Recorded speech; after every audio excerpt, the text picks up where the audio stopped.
BJP को पूरे देश सबक सिखाएगा। उत्तर प्रदेश की क्या चले, पूरा देश दुखी है इससे, इनके झूठों से। किसान कोई चोर थे, बदमाश थे, ठग थे, जो अपनी फसल का दाम मांगने आए। उत्तर प्रदेश में तेरे गंगा में लाश बहती कभी पहले देखी तू? कितना बड़ा हो गया है। एक ऐसा झूठा प्रधानमंत्री देश पर बैठ गया जिसने इस देश की उसको संपत्ति कोई बेच रहा है।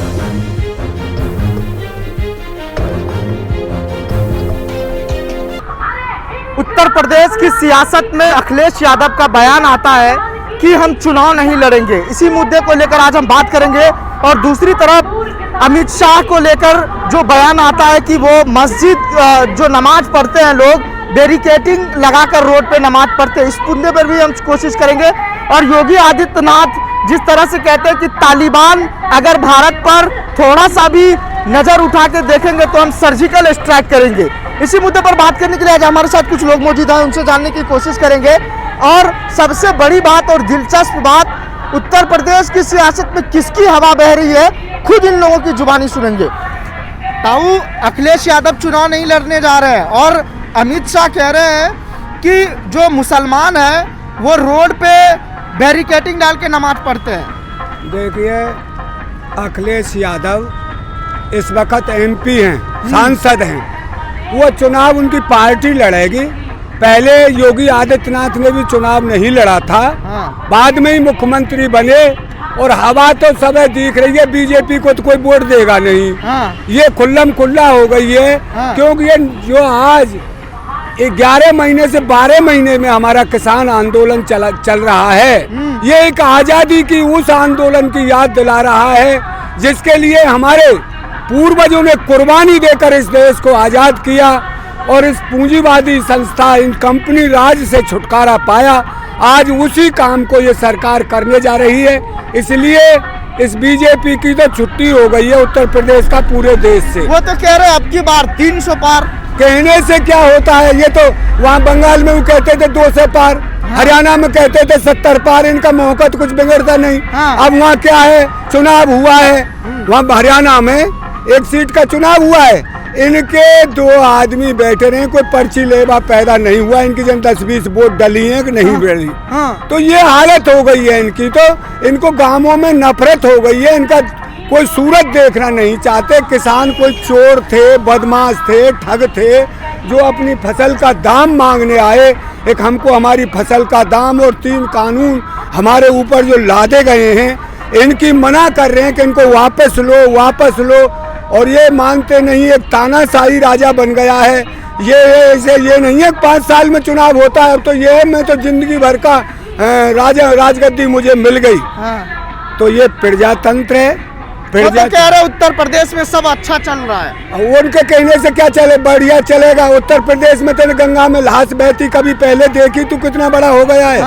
उत्तर प्रदेश में नदी के तट पर लाश दबी हुई कभी मिली?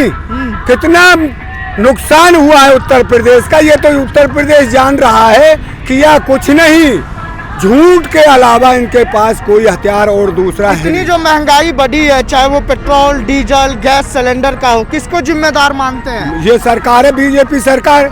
ये आज भी लाल बाबू उसको जवाहरलाल नेहरू को कोसते हैं। एक उसकी गलती से हुआ ये काम। अरे तुम किस लिए बने? 5 साल अटल बिहारी रह गया, 7 साल से ज्यादा तुमको हो गए, बीच में 1 साल और रहे। तुमने क्या किया इस देश में? बेचने का ही काम किया, कुछ बढ़ाने का काम किया?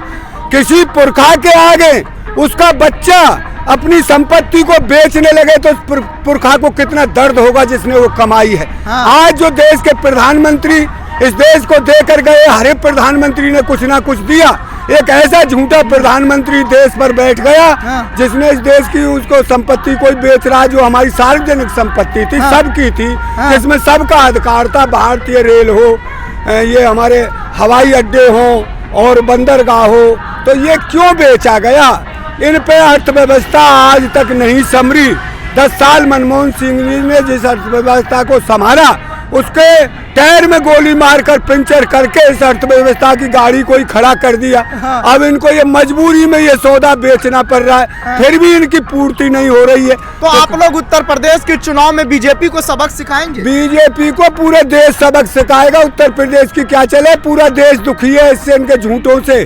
अमित शाह झूठ बोलते हैं क्या? कि कल गए थे वहाँ उत्तराखंड, कल एक दिन परसों, कहते हैं कि यहाँ तो मुसलमान सड़कों पर नमाज पढ़ते थे कांग्रेस। अरे भाई तुम झूठ बोलना कब बंद करोगे? मुसलमान कुचल के ना मरेंगे जब सड़क पर नमाज पढ़ेंगे। उनको तो कहीं कर ले बेचारे, नमाज है उनका, परमात्मा का नाम है। वो तो मेड़ों पर ले लेते, हमने देखे दगड़े में ले लेते, मंच जहाँ नाम ले लेते परमात्मा का। हम मंच जहाँ ले ले परमात्मा का नाम, मंदिर में जाने से नहीं लेता, ना मस्जिद में जाने थे। हमारे महान संत हुए हैं, उन्होंने कबीरदास जी ने बताया है, कंकर पत्थर जोड़ के मस्जिद लई बनाए, ताचड़ मुल्ला बांग दे क्या बहरा हुआ खुदा।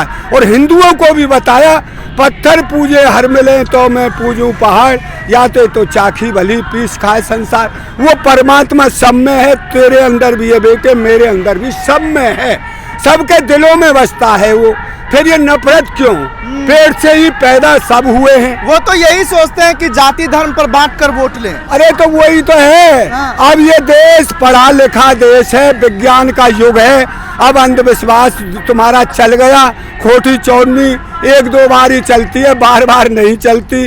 अब तुमने जो झूठ बोला, बहुत दिन कमा खा लिया, अब बहुत दिन के लिए समाप्त हो जाओगे। क्योंकि महात्मा गांधी की हत्या के बाद आपने बहुत लंबा झूठ बोलकर गद्दी पाई। ठीक है, तो अगर आपको पसंद आया हो तो इसे लाइक करें, कमेंट करें, शेयर करें, और हाँ, हमारे चैनल को सब्सक्राइब करना ना भूलें, ताकि देश विदेश से जुड़ी खबरें आप मिस ना करें। क्योंकि कोरोना काल में 2 गज दूरी, मास्क है जरूरी। नमस्कार।